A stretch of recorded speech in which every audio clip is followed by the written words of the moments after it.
Hey guys, welcome back to this episode of Defining Truth. I actually don't know what episode it is. Episode 39. 39. Welcome back to episode 39.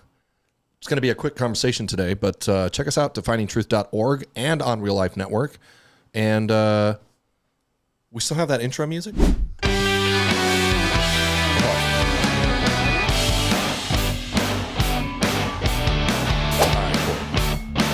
All right. Thank you, Brandon Jones, for that sweet rock intro. All right.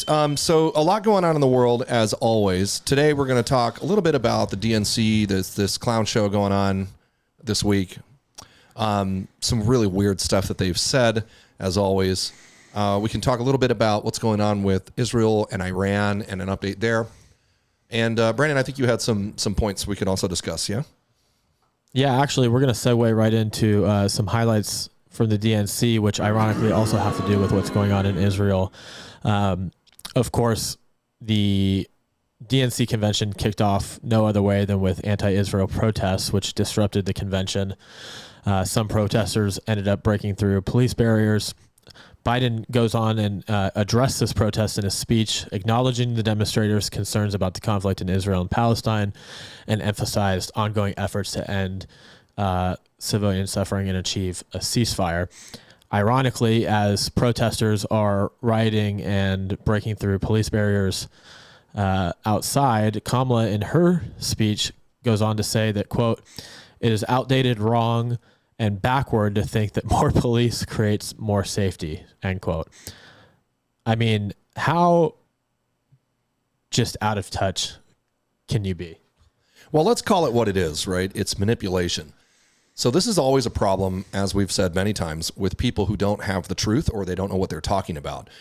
They still want to achieve their goal. They want to obtain the power they desire, etc. And so in the process of trying to get there, what you have is people who will literally say anything in order to achieve their goal. And so what comes out for the rational, common sense based individual is just a bunch of confusing mumbo jumbo, right? So, and they seem to have no shame in doing this. They will literally talk out of both sides of their mouth. So like Kamala will talk about, how she supports law enforcement and we're not anti-police. And in the same breath, she'll say, well, we don't need more police, right? It's like they're trying to placate the radical side of their following and also say what they think the rest of America wants to hear so they don't get caught in these little sound bites. And what ends up happening is you just sound like an idiot. You just sound like somebody that doesn't know what they're talking about. Unfortunately, there's a lot of people that buy into this nonsense. I mean, I don't understand how, but just take, for example, the fact that outside the DNC, there was all these crazy pro-terrorist supporters, right? Like thousands of them. And they don't know what to do with themselves because they've created this hysteria, just like they created all the animosity and hatred towards anyone that doesn't vote Democrat, right? Their hatred of Trump, their hatred of conservatives, all of that stuff. And then they're surprised and they're shocked when there's violent protest and, the lefties burn half the country down to the ground. But we saw a lot of that at the DNC this week. Yeah, it was interesting to tune into the DNC and sort of take the temperature of the convention compared to the RNC. So the Democrats have one focus this election cycle, and it's actually happened for 3 election cycles now, and it's Donald Trump, and he's evil. On night one, Donald Trump was mentioned 147 times. Amazing. Compared to the economy at 27, the border at 8, prices of goods and services at 5 times, and they only mentioned inflation 3 times. Well, because there's nothing wrong with those things, remember? Well, pay no attention to the man behind the curtain. They're talking about all of these things that need to change and all of these things that Kamala is going to do on day one. But the big elephant in the room is that day one started 3.5 years ago for them. What have they been doing for 3.5 years that suddenly all of these things need to change? And all of the things that they're talking about are things that they've done. Right. It's like first it was the economy's great. There's nothing wrong with it. And now it's Kamala's going to fix the economy. And I'm like, well, which one is it? Right. It goes back to what we're saying. It's sort of like confusing nonsense that they spew all the time. They'll do whatever as long as they achieve their goal. Yeah. Joe Biden when reading from his teleprompter, which he has a hard enough time doing, one of the big wins that he claimed was that they finally beat Big Pharma, but yet they mandated government-paid COVID shots for millions of Americans. So, I mean... Yeah, let me ask you one question there for all of my Democrat friends who are, pro these injections. Who do you think made all the money during those years, and to the tune of billions of dollars? Well, I'll tell you who lost it, because a lot of your tax money went. And imagine you're a business and the U.S. government, right, one of the most powerful organizations on earth, forces people to take your product. So you want to talk about big pharma? I don't think the DNC has no right nor room to speak on that, because they just injected billions of dollars into big pharma. Well, and do Democrats not remember when they said no jab, no job? I mean, they literally told you that if you don't take this COVID shot, you're going to lose your job. And then they tout. And they did. Look at all the firemen that lost their job. Look at all the police or the U.S. military personnel who were let go because they refused to take the jab. Yeah. So anyways, it's hard to tune in too much to the DNC because it's a bit of a clown show. And I say that in all seriousness, not to be funny. It's hard to watch. You had AOC who went up and spoke, and she spoke for a while about a lot of nothing. There doesn't seem to be any real concrete leadership within the Democratic Party. Even when there's dissent within the Republican Party, there's always some sort of leadership, whether we agree with them or not. The DNC and the Democrats you have Nancy Pelosi and that wing, you have the Squad and their wing, you have Tim Walz, who's trying to be like a low T soy boy and reach out to those people. They're giving out free vasectomies at the DNC and free abortions. It's lunacy.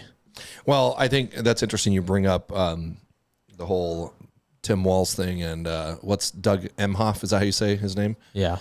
So we were discussing before the show today that CNN was talking or covering the DNC this week, and they were going on about how the DNC is really trying to target these low testosterone men, which that kind of caught my attention. I was like, what a weird thing to say, And they compared the themselves to the RNC, where you had Hulk Hogan coming out and he's a wrestler. And let me tell you, brother, you had Kid Rock, and so they were like, so basically the Democrats are trying to go for like low T men who are more effeminate, I'm assuming. And then the best is they were like, Tim Walz and Doug, like they can speak to men with low testosterone. And I'm like, I wonder if they checked with their campaign first. Is that like what they're trying to be known by? Like, we're weak men. I don't understand quite what they're getting at. I know what they're saying, right? Because we see it practically playing out in culture and society. So they have intentionally tried to feminize men because they have correctly identified masculine men as an obstacle to the spread of leftism. And there's that trail goes really deep, and we could probably have an entire show just talking about why they want to target masculine men. But we know this much, that is true. And so you see that playing out from very young ages, right? Like in schools, where they go after and they feminize little boys, or they put them down, or they change the narrative in Disney cartoons. And it's like the world is just assaulting men, and they're starting with young boys. So really what CNN was discussing there is really hitting the mark quite accurately, that is something that they're doing and strategizing to do. So, as always, my question is, well, two parts. One for Christians out there that are listening, if that's true, I would like you to ask yourself why, because that is very anti-biblical, anti-God. And for conservatives, say those in the Republican Party in leadership positions, I would say, if our enemy is strategizing to do this, ask yourself why. So before you dismiss the culture war, maybe you should inquire as to why your enemies are pounding one particular target over and over again. The feminization of men is definitely one of the things that they've done, and now they're just kind of openly stating it, right?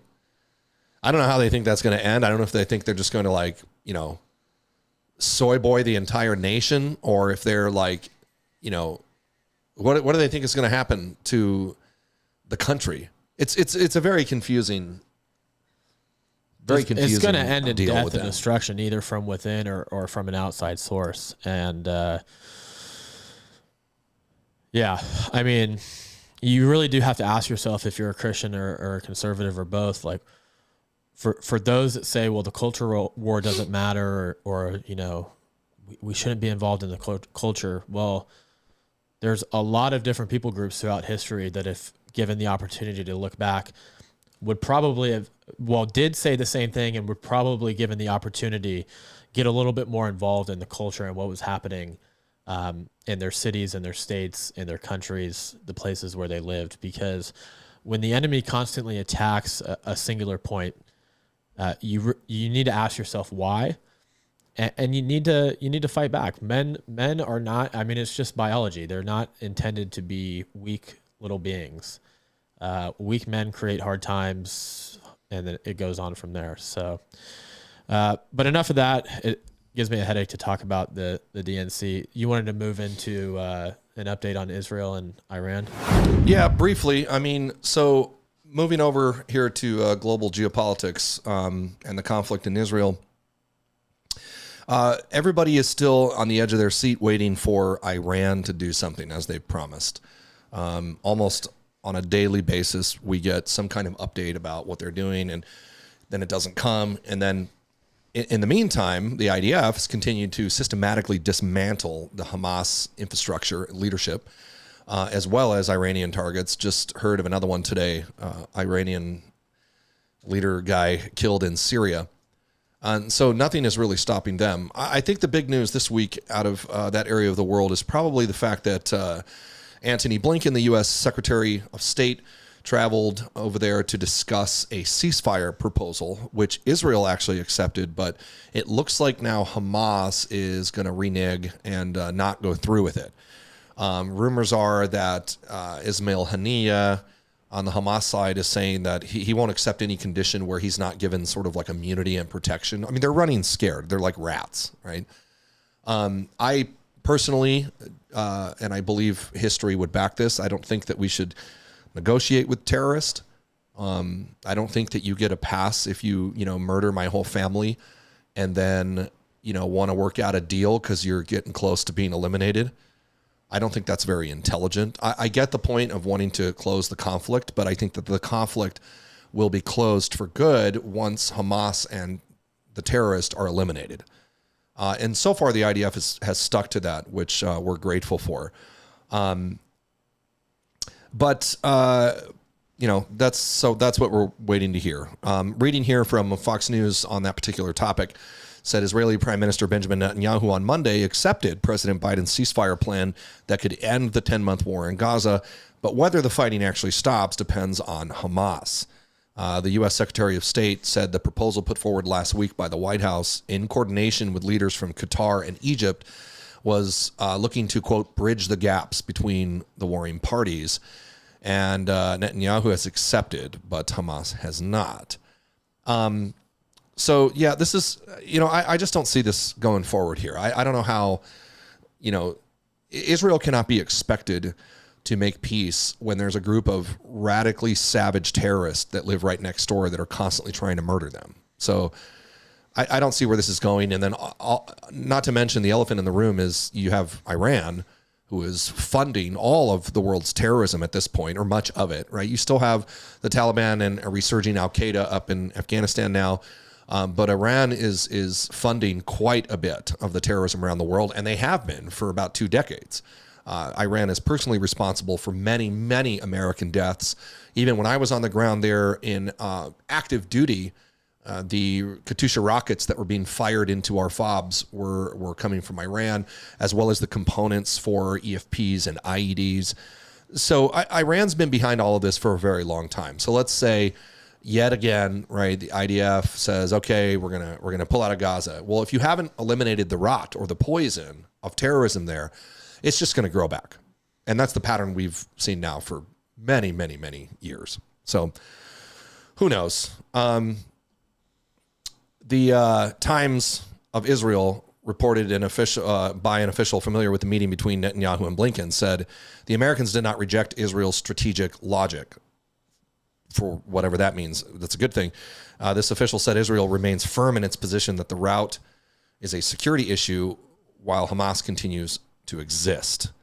So I'm assuming, though I don't have the details right now, that any agreement that Israel accepted would include the complete elimination of Hamas and the dismantling of any person related to them, because they're terrorists. So none of them are going to ever be okay to walk freely again. And I think that's what the rats are scurrying about, because they realized, we went too far, right? Murdering and raping thousands of innocent people was too much.